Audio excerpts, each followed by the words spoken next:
Can I start with something a little embarrassing? Last week I was leaving a lunch, and as I went out the door, someone called after me, "Enjoy the rest of your day!" And I said brightly, "You too," and kept walking. 3 steps later it hit me. There was no "you too." It made no sense. And I carried that silly little 5 seconds home and to bed and into the next morning. For 3 whole days I replayed it. Do they think I wasn't even listening? That I'm scattered? That I'm never really there? 3 days. Living inside 5 seconds that everyone else forgot before I'd even reached my car. 3 days inside 5 seconds. Amy, I think you have just described the most common prison on Earth, and almost nobody knows they are locked in it. Because here's the strange part. Not one person at that lunch gave it a second thought. They forgot it the instant it happened. The cell you spent 3 days in, you built it yourself, out of your own thoughts. Today's teaching from Ji Gong Living Buddha hands us a key, or rather, a blade. The title hidden at its heart is a single word: to cut. Not your hair, not your nails. A cord you cannot see, one that has quietly tied you up your whole life. Dear friends, hello, and a warm welcome to all of you. Today on Compassionate Words from the Buddhas, we will read and savor together a teaching revealed by Ji Gong Living Buddha, a teaching about cutting the cord that binds the heart. Hello everyone, I'm Amy. If this is your first time here, you've come on exactly the right day. A word for friends meeting this tradition for the first time. In the heavenly way, teachings like this are revealed in verse by awakened beings, and Ji Gong Living Buddha is among the most beloved of them, a master remembered for hiding an ocean of wisdom behind a playful, almost clownish manner. Wisdom that doesn't look like wisdom. The verse is 16 lines, and woven invisibly through it is a second, shorter teaching, which we will save for the very end. Amy, would you read the 16 lines for us in full? With a sincere heart, then. Life offers no perfect option, but once you decide, do it well. Keep a good heart. To turn the thought around is best of all. Hold the calm of a compassionate heart, and obstacles leave a road you can walk around. Clear the heart of its confusion. Cast off worry, restlessness, and unease. Awaken yourself and awaken others, and keep turning the light around to shine within. Wash the old faults clean. Let them not rise again, and let no fault to come disturb you. True inner cultivation rings like a morning bell that wakes the world. Establish a ground of life for all people. See your nature, and the Buddha way is complete. Keep seeing your own faults. Let virtue and ability both be whole. To ferry all beings is a heavy charge. Shoulder the responsibility yourself. Pull the weeds out by the root, and the mind runs clear and bright. The sword of wisdom severs the not knowing. In still watching, the wonder reveals itself. When greed and false imaginings no longer bind, the heart need not flee. When the self-view and its thinking no longer hold you, every tangle dissolves. Hold even a single drop of kindness firmly in heart, clasped close and never let go. Never retreat from the way, from first step to last, and merit and virtue rise high. Thank you, Amy. Let us walk through it slowly. Hear how it begins, not in the clouds, but on the ground. Life offers no perfect option, but once you decide, do it well. Keep a good heart. To turn the thought around is best of all. So many of us are frozen, waiting for the perfect choice, the ideal moment, the path with no risk, and the waiting eats the years. The teacher cuts that knot in one stroke. There is no perfect option. There never was. Decide and pour yourself into it. And then the master key of the whole verse. Turn the thought around. That first line catches me because I'm a chronic wait for the perfect moment person. There's a thank you I've wanted to say to someone for months, and I keep waiting until I can word it just right. So I've said nothing at all. The perfect version in my head has quietly cost me the real one I could have given. And there is the whole trap in miniature, the perfect option that lives only in the mind, slowly eating the good enough one that's actually in your hands. Decide and do it well is the teacher loosening our grip on the fantasy and pressing the real thing into our palms. Don't wait to be ready, friends. Begin and let the doing teach you the rest. But that other phrase, turn the thought around. I'll be honest, it can sound like a fridge magnet. Just think positive. Is that all it means? A fair worry. And the answer is no. It goes far deeper than painting a happy face over a hard feeling. To turn the thought around has a beginner's meaning and a master's meaning. The beginners, choose a kinder angle on what happened. The masters, see the thought instead of being the thought. And that second one is the entire journey of this teaching, so hold it. The lines ahead will take us straight into it. Line 3. Hold the calm of a compassionate heart, and obstacles leave a road you can walk around. Notice, the teacher does not promise the obstacle vanishes. The rain still falls, the plan still collapses. But a heart anchored in kindness doesn't ram the wall head on. It softens, it bends, and a road opens to the side. The obstacle didn't move. You did. I had a small version of that this week, actually. I had 1 free hour and a plan for exactly how to spend it. And the place I was headed was unexpectedly closed. And I stood at that locked door genuinely angry. At a door. At a building. Then I caught myself. I had a whole hour, and I was about to spend it furious at a sheet of glass. And that catching is the doorway, Amy. See the sequence. First, the heart slams into, it has to go my way. Then the anger, then the standing there fuming. The compassionate heart doesn't arrive by force. It arrives the moment you notice the fist you've made. So the practice on this line is small.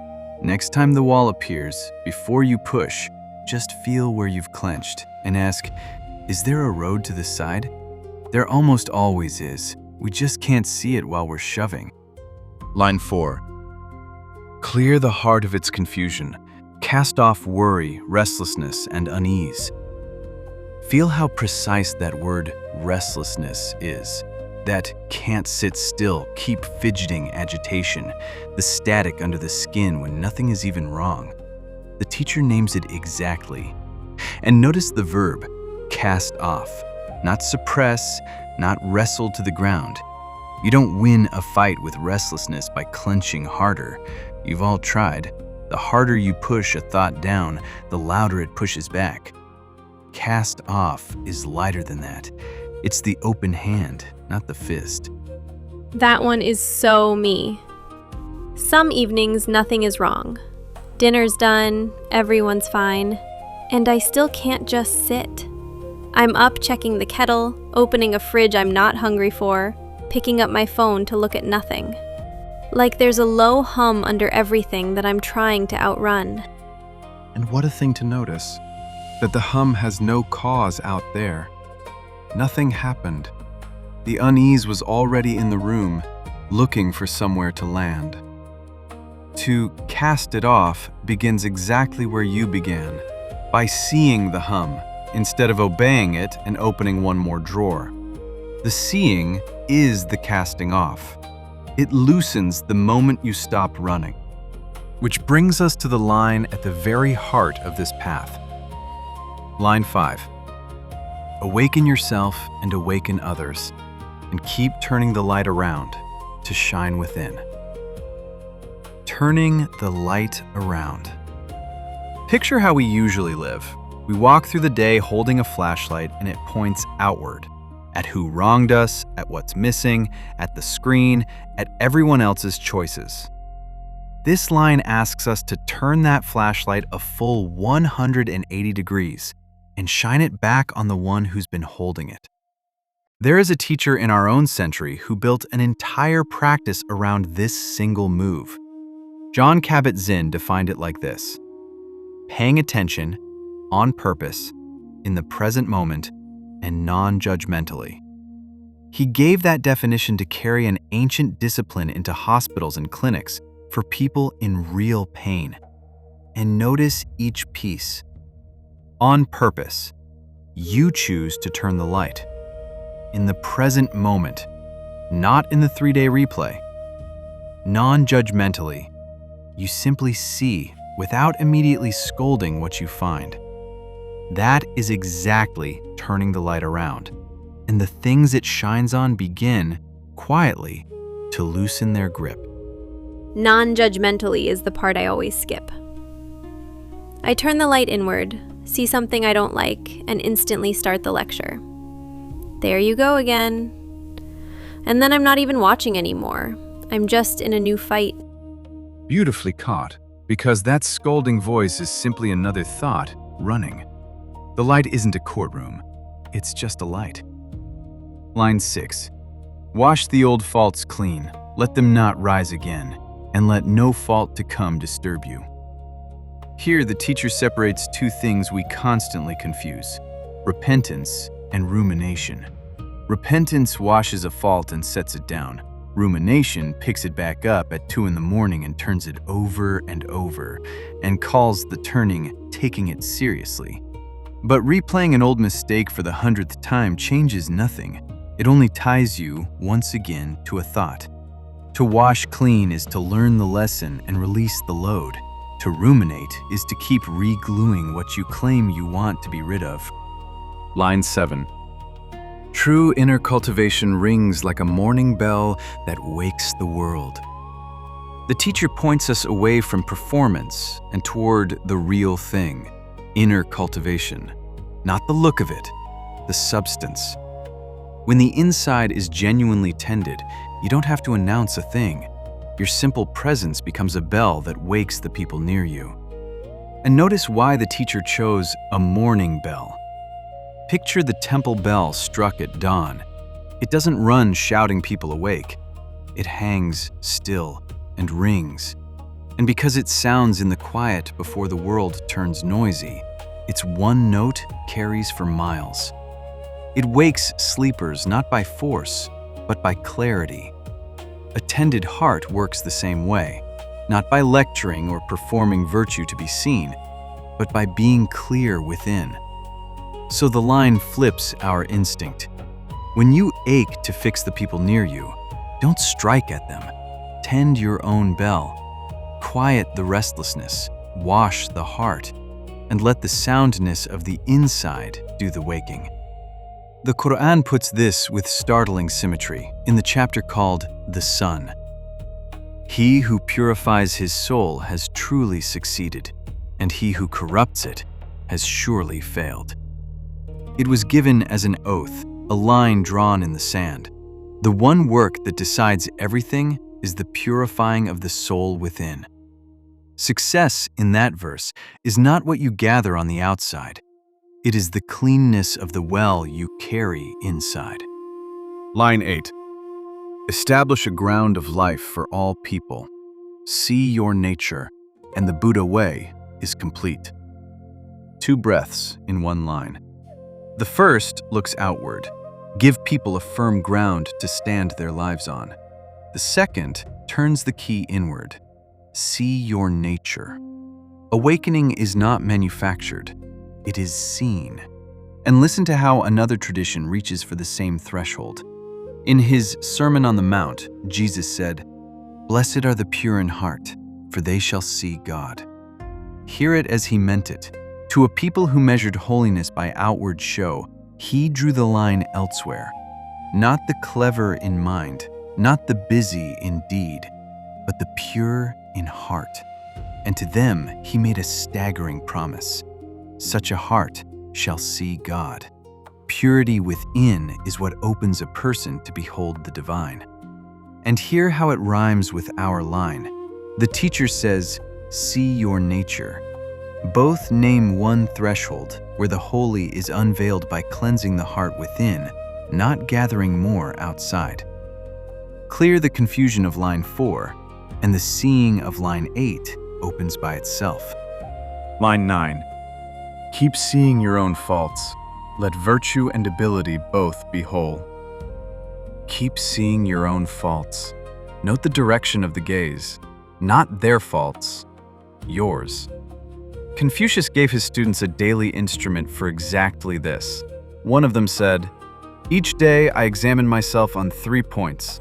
In working for others, have I been faithful? With friends, have I been sincere? What I was taught, have I practiced it?" He recorded it because the whole of self-cultivation begins not with fixing the world, but with turning the lamp around. There's that move again. And looking honestly at oneself every single day. And before we go any deeper, friends, may I pause for just a moment. What we share here was never ours to begin with. We are only passing along what the teacher freely gives. If this episode of Compassionate Words from the Buddhas has loosened even one knot in you, would you give it a like, subscribe to our channel, Voice of Heavenly Tao, and pass it to one person you know who is lying awake at midnight, replaying some small moment on a loop? Somewhere a heart is tangled in its own thoughts tonight. You might be the affinity that brings this blade to their hand. Sometimes a shared episode is exactly the pair of scissors someone has been searching for. Thank you, dear friends. Line 10. To ferry all beings is a heavy charge. Shoulder the responsibility yourself. A heavy line, but hear the tenderness in it. To shoulder it yourself is not grim, exhausted over-functioning. It is the dignity of saying, "This matters, and I will not hand it off." And here is something worth noticing about weight. The heaviest part of any burden was rarely the task itself. It was the story we wrapped around the task. Why me? It isn't fair. I shouldn't have to. Set the story down, and the load you're actually asked to carry is often far lighter than the one you'd been hauling. And the line just before this, "See your own faults first," is what keeps the carrying from curdling into a martyr's complaint. You carry the weight, and you keep washing your own heart while you carry it. Line 11. And here the hidden teaching breaks the surface in plain sight. Pull the weeds out by the root, and the mind runs clear and bright. Think how we usually handle stress.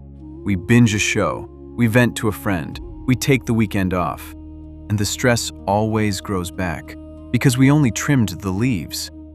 The teacher says, "Go for the root." And the deepest description of this work was written by Lao Tzu. In the pursuit of learning, something is gained each day. In the pursuit of the Tao, something is dropped each day. Dropped and dropped again, until you arrive at doing nothing. He set learning and the way back to back on purpose, because the world is addition and the way is subtraction. Cultivation is not piling on more techniques. It is cutting away the assumption, the grudge, the "I already know," the 3-day story, until what was always clear underneath shows through. You do not add clarity, you remove what was covering it. So the weeding isn't even the hard part. The hard part is resisting the urge to plant more. Exactly so. And that is the discipline the whole tradition turns on. A sculptor was once asked how he had carved such a lifelike lion. He said he simply removed everything from the stone that was not the lion.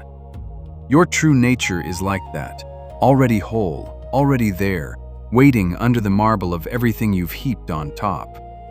Cultivation hands you no chisel to add a feature. It hands you one to take a layer away. Line 12.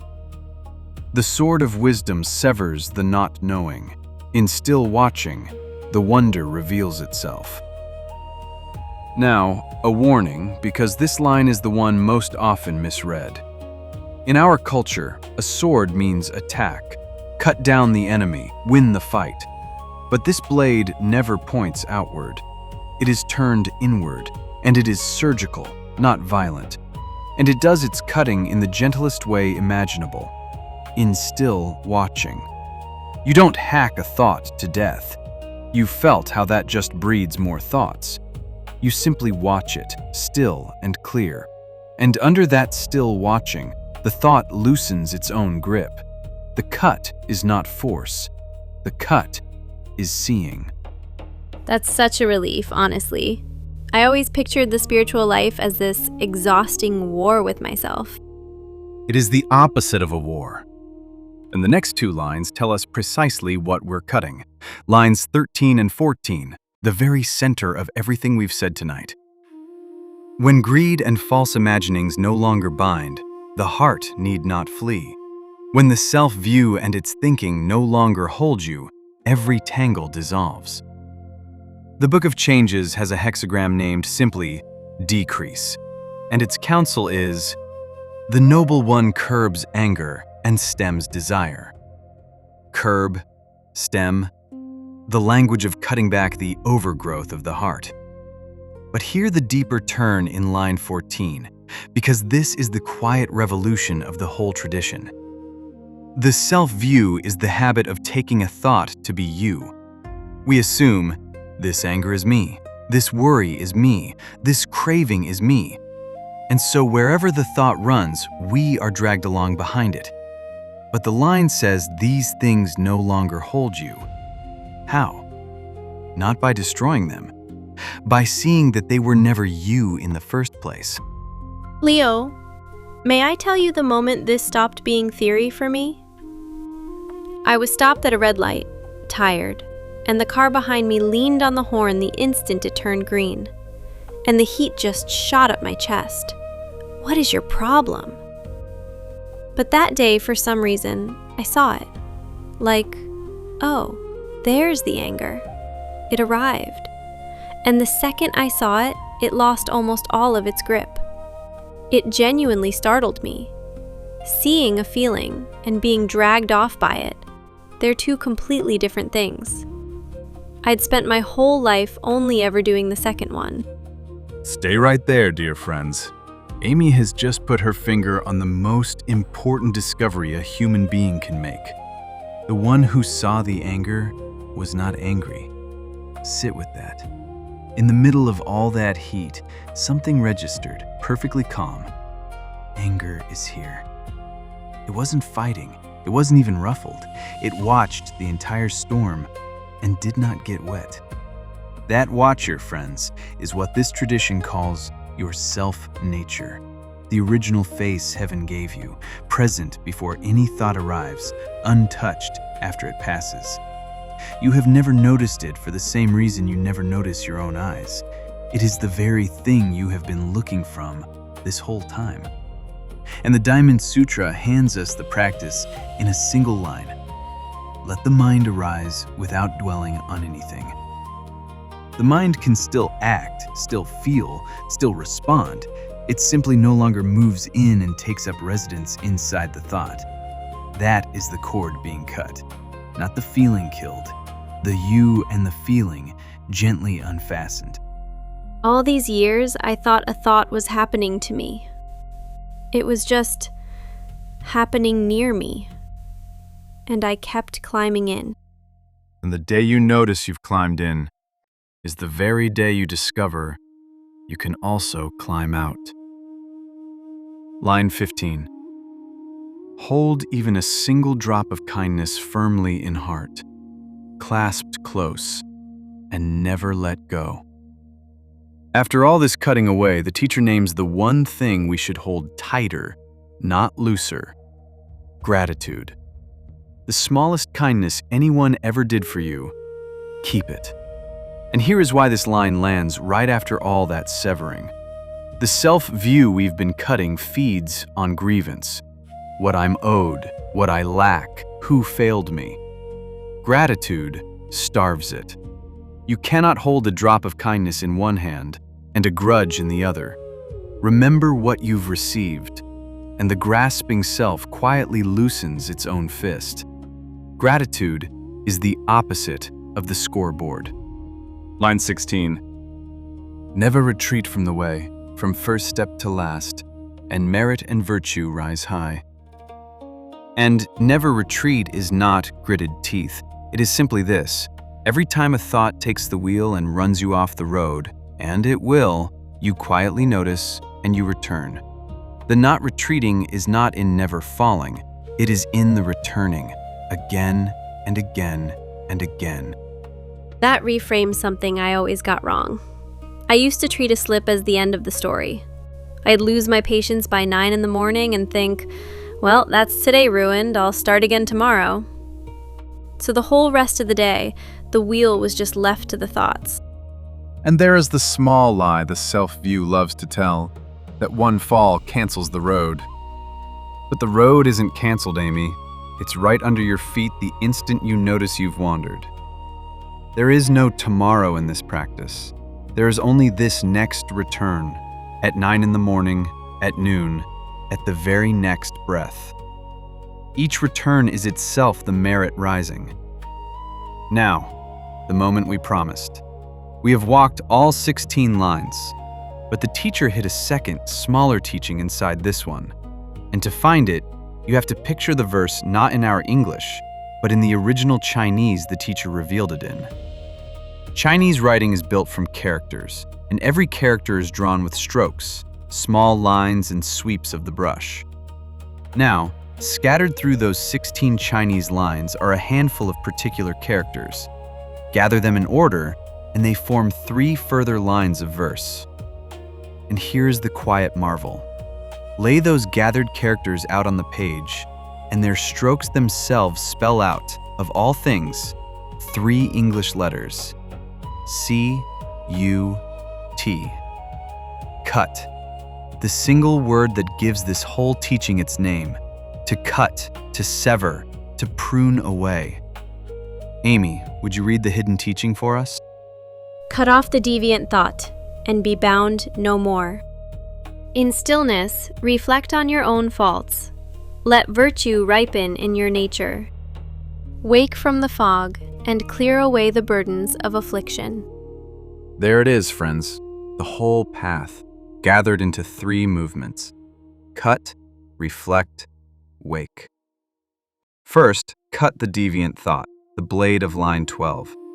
Then, in stillness, reflect on your own faults, the honest lamp of line 9. And finally, wake from the fog, the morning bell of line 7. And notice what every one of those 3 lines is cutting. Not your circumstances, not other people, your own bondage to your own thinking. Those 5 silly seconds never bound Amy, friends. Her own 3-day replay did. The honking driver never stole her peace. The unseen anger did. The cord was always on our side of the door. And I have to close the loop from where I started. 3 days inside 5 seconds. I see it now. The teaching isn't scolding me for caring how I came across. It's handing me the scissors. 1 cut. This is a thought. It is not me. And 3 days could have been 3 seconds. The caring was never the mistake, only the climbing in. So here's the question we leave with you tonight, dear friends, and we will not answer it. The next time a thought has you in its grip, replaying, defending, dreading, ask yourself just this: who is it that knows the thought is here? Not what is the thought. Who is the one watching it? And from that question, this week's practice. This week, when you notice you've been carried off, looping on something someone said, rehearsing a fight that isn't happening, dreading a tomorrow that hasn't come, don't argue with the thought, and don't try to shove it down.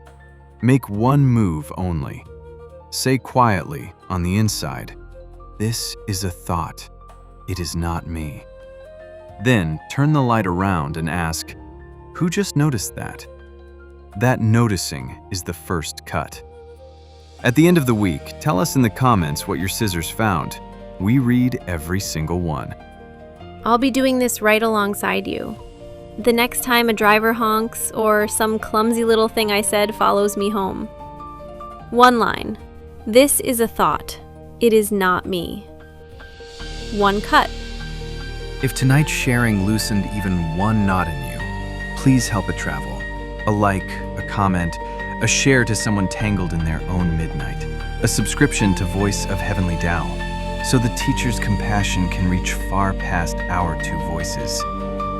And with that, I have shared all that I have learned. If anything in tonight's words was mistaken or improper, I humbly ask the divine beings and the bodhisattvas to forgive me. Gratitude for the grace of heaven and virtue of teachers. Thank you, dear friends. Until our next gathering. Thank you, everyone. See you next time.